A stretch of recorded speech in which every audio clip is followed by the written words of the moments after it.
So this is mostly in metastatic, although I mentioned limited stage incorporating immunotherapy has been done. Those trials have been done, and we should have data sometime in the near future, I would expect. So we're now going to talk in extensive stage, so stage 4.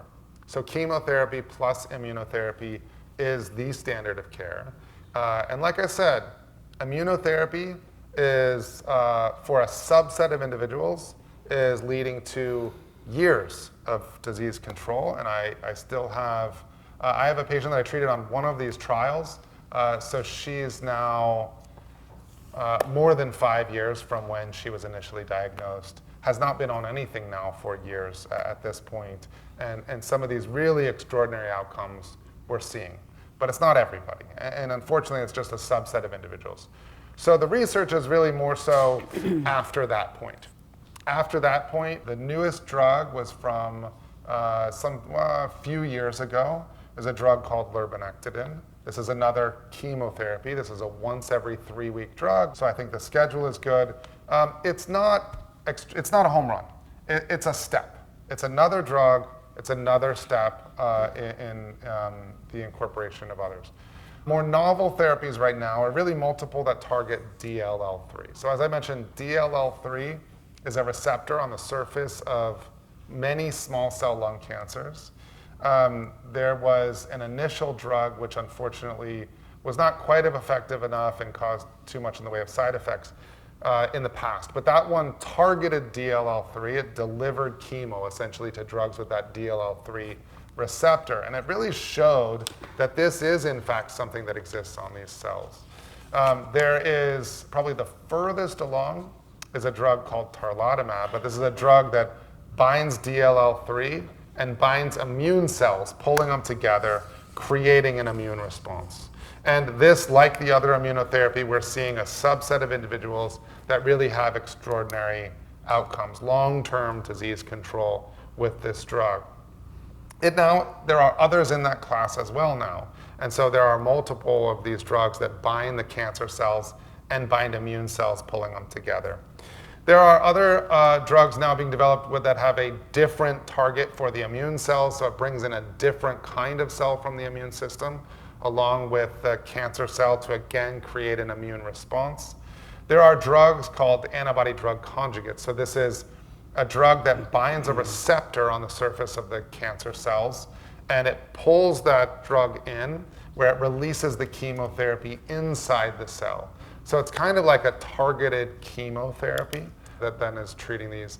And there are multiple different receptors now for small cell lung cancer that are being utilized in this way. So different ways of essentially accessing or utilizing like doors to small cell lung cancer to be able to deliver the chemotherapy into the cells.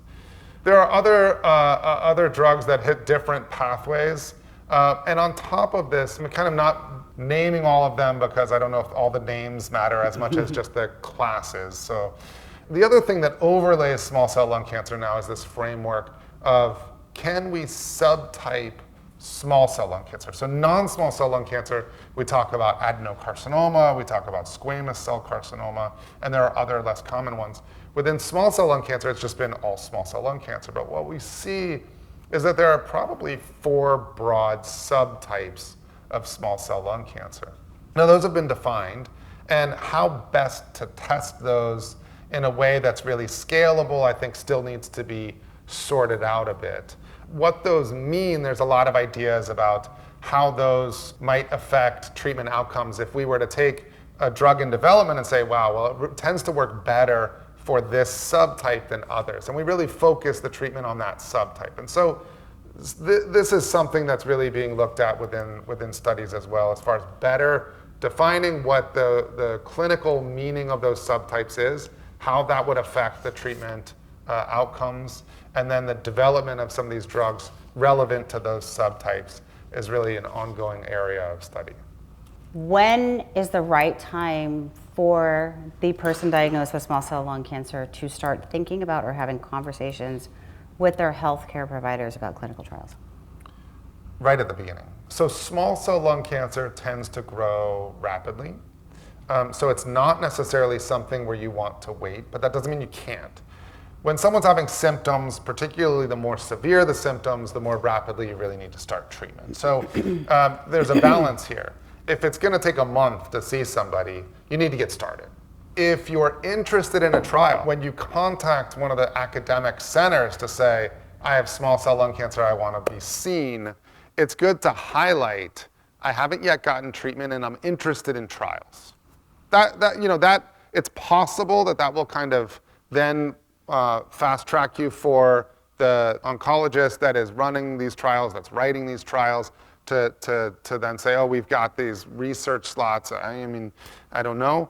Because small cell lung cancer is something that cannot wait for treatment, whether somebody has initially not started initial treatment or later line treatments, if they call into Dana-Farber to say they want to be seen for small cell lung cancer, the schedulers contact me immediately to say this person is not on therapy. If somebody's on therapy, sometimes someone has just started treatment and they want to get a second opinion. Well, the first line treatment is pretty standard. And so almost always I'll say, this is what I would give you here, and I encourage them, this is great treatment. You can get this with your oncologist, and I encourage them to continue to get treatment with their oncologist. And I say, at the time where it grows, I will get you back in very urgently, because to be able to discuss clinical trials, you can't yet have started a treatment. I make sure we fast track everybody in to have this discussion. But for someone who's been diagnosed, the treatment you're going to get at every center is likely very similar, if not the same thing. But it's still good to be seen just to make sure. If you can be seen before starting treatment, that means clinical trials may be an option. There are trials going on, even in the first line. But in the first line, if you're not on a trial, the treatment works really well. The first line treatment for small cell tends to work great. Where it becomes really important is in the second line. If you're on first line treatment and the cancer grows, you really want to be seen in one of the centers that has clinical trials available. Now, while on first line treatment, while on the first treatment, you can say, hey, I want to see someone just so I'm set up, just so that I know them. And you can't necessarily have a discussion about what specific trials, because hopefully you're not going to need it for a long time, in which case the trials you discuss down the road would be different. But you do want to make sure you have a plan for when it grows, that there's someone you're going to get in with urgently to know your options. And sometimes that is to then go on one of the standard of care where you can continue to be seen by your local oncologist. And I certainly see patients where we'll talk about trials and we'll talk about also the treatment that they can get with their local oncologist. And sometimes that treatment with their local oncologist is the right thing for them. But if you've started a line of therapy, then you don't yet have it, then clinical trials are kind of not an option in that scenario.